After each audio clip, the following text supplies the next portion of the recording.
Once again, we were given another fantastic week of college football. There was a number of incredible games, upsets, and overall, there were a lot of winners from this past weekend. It was tough, but I narrowed my list down to the 10 biggest winners from week 7 of the college football season. Before we get to today's video, make sure to smash that subscribe button and turn on those notifications if you're new to my channel. If you're watching this video, odds are that you love college football, and odds are you aren't subscribed to my channel. So make sure to subscribe to one of the best college football communities here on YouTube. I'll be posting videos every day during the season, so make sure to subscribe so you never miss a video. Also, make sure to drop a like on this video as well. It helps out with that YouTube algorithm and helps share the video with more college football fans. Plus, it only takes a second to do. Also, drop a comment down below and let me know who you think the biggest winner was from this weekend. Like I mentioned, there were some teams that I had to leave off, so I'd love to hear which team impressed you guys the most. We'll start with the biggest winner of the weekend, and it's an easy one as Tennessee upset Alabama 52-49. This is probably going to be one of the best college football games we get all season and maybe over the next few years. The Vols stunned Alabama at home to move to 6-0 on the season and climb up to number 3 in the AP poll. This is the best Tennessee team we've seen in some time, and they look like a legitimate playoff threat. Hendon Hooker had yet another fantastic game as he continues to build his Heisman case. He threw for nearly 400 yards with 5 passing touchdowns while adding 50 yards on the ground as well. Jalen Hyatt had one of the craziest stat lines you'll ever see as he caught 6 passes for 200 yards with 5 receiving touchdowns. I do get that this wasn't a fantastic showing by the Tennessee defense as they did allow 49 points and nearly 600 yards of total offense, but they could have allowed 1,000 yards and it wouldn't have mattered because they just knocked off Alabama, which is not an easy thing to do during the regular season. I'm not sure where exactly the goalpost is right now, but I wouldn't be surprised if it's miles away from Neyland Stadium. After a couple of tough losses earlier in the season, Utah picked up their biggest win of the year, defeating the number 7 USC Trojans 43-42. This was a crazy back and forth game that saw a number of lead changes, but with less than a minute remaining, Cameron Rising rushed in a touchdown and then got the 2-point conversion to give Utah the 1-point lead. Speaking of Cameron Rising, he had one of the best games of his college football career. He threw for over 400 yards with 2 passing touchdowns while leading the Utes with 60 yards on the ground with 3 rushing scores. This was a huge win for Utah as it helps them get right back into the Pac-12 race. Their playoff hopes are likely shot, but they still have a strong chance of being in the Pac-12 title game later this season. TCU continues to be one of the biggest surprises this year as they knocked off number 8 Oklahoma State 43-40 in double overtime. Early on, it looked like TCU would be suffering their first loss of the season as they trailed by 11 points at the half. Entering the fourth quarter, they trailed by 14 points, but they had a fantastic second half and a fantastic showing in overtime to upset the Cowboys. Max Duggan threw for 300 yards with 2 passing touchdowns while adding 60 yards on the ground with a rushing score. Although Oklahoma State put up 40 points, TCU's defense was really able to limit the damage. They held the Cowboys to only 19 first downs and less than 400 yards of total offense. Entering the game, this was one of the better offenses in the entire country. TCU continues to show that not only are they the best team in the entire Big 12, but they're a potential playoff sleeper. Michigan just continues to win games as they won their 7th straight game to start the season, defeating Penn State 41-17. Now, this was actually a really close game at the half as Michigan led number 10 Penn State by only 2 points. But the Wolverines outscored the Nittany Lions 25-3 in the second half. Once again, Michigan showed why they're one of the top defenses in all of college football. For the game, they held Penn State to only 10 first downs. They also held Penn State to under 270 yards of total offense. The rushing attack was strong for Michigan as they have the best running back room in the entire nation.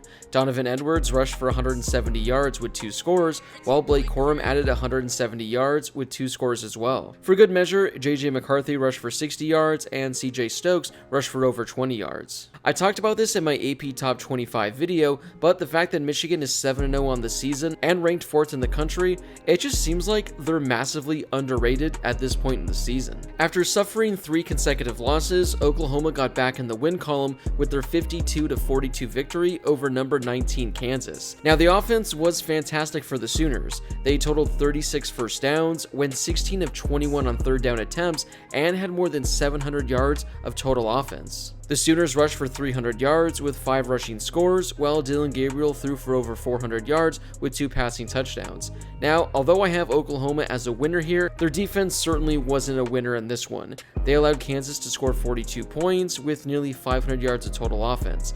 But Oklahoma's back in the win column, and they picked up their first conference win of the season. After back-to-back losses, Kentucky picked up a nice win at home against number 16 Mississippi State. This was a pretty close game at the half, as it was tied at 3 apiece. Then, entering the fourth quarter, Kentucky had only a 3-point lead, but they outscored the Bulldogs 14-7 in the fourth and final quarter. Chris Rodriguez yet again proved why he's one of the best running backs in the entire SEC. He rushed for 200 yards and had 2 rushing scores. Although he was all the offense for Kentucky, it was the defense that really stepped up and won the game for the Wildcats. They held this Mississippi State offense to only 13 first downs. They held them to only 225 yards of total offense, including only 22 yards on the ground, as the Bulldogs averaged only 2 yards a carry. Now, it's not every day you see a stadium storm the field when they beat a 3-2 team, let alone that team being the Cal Bears. But it was a big deal for Colorado as they picked up their first win of the season in a 20-13 victory in overtime. Colorado was the only Power 5 team that had yet to pick up a victory entering this game.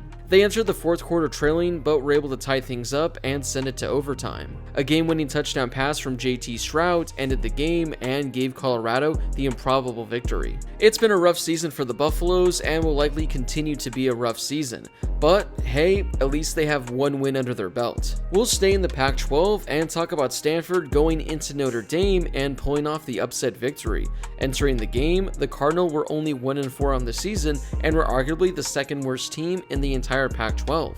This was a Notre Dame team that I had in my top 25 last week after they rattled off 3 straight victories and were really starting to turn a corner. But Stanford dominated this game from start to finish as they led for majority of the contest. The defense was excellent as they held Notre Dame to only 300 yards and forced 2 turnovers. It's been a rough season for Stanford, but going into Notre Dame and picking up the victory is a huge step in the right direction. With only a handful of undefeated teams left in all of college football, Syracuse being one of them comes as one of the biggest surprises of the entire season. They knocked off number 15 NC State and moved to 6-0 on the season. Garrett Schrader threw for 200 yards with 2 passing touchdowns, while Sean Tucker added 100 yards on the ground with a rushing score. I get that NC State was out their star quarterback Devin Leary, but this offense looked horrible against the Syracuse defense. They held the Wolfpack to only 16 first downs and only 250 yards of total offense. They held the Wolfpack to only 2.5 yards per rushing attempt. Syracuse is one of only 2 teams left in the ACC that is undefeated. The other is Clemson, who Syracuse travels to next week to take on. We'll wrap up this video with Arkansas, who desperately needed a victory after losing 3 consecutive games, going from ranked inside the top 10 to unranked. Well, they went on the road to BYU and took down the Cougars 52-35. KJ Jefferson had one of the best games of his career as he threw for nearly 400 yards with 5 passing touchdowns. Raheem Sanders added 175 yards on the ground with 2 rushing scores. As a team, the Razorbacks had nearly 650 yards of total offense. On defense, they still let the Cougars get whatever they wanted essentially, but they were able to force 3 costly turnovers. And ultimately, those turnovers ended up being the difference in this game. Well, those are my 10 winners from this weekend. Which team do you think was the biggest winner overall? Or was there a team that really impressed you that should have been on this top 10? Whatever your thoughts are, let me know down in the comment section below. Before you leave, make sure to smash that subscribe button and turn on those notifications if you're new to my channel. If you love college football, then this is definitely the place for you. As I mentioned at the beginning of the video, I'll be posting college football videos every day during the season, so make sure to subscribe so you never miss a video. Also, make sure to drop a like on this video as well. It helps out with that confusing YouTube algorithm and helps share the video with more college football fans. Plus, it only takes a second to do.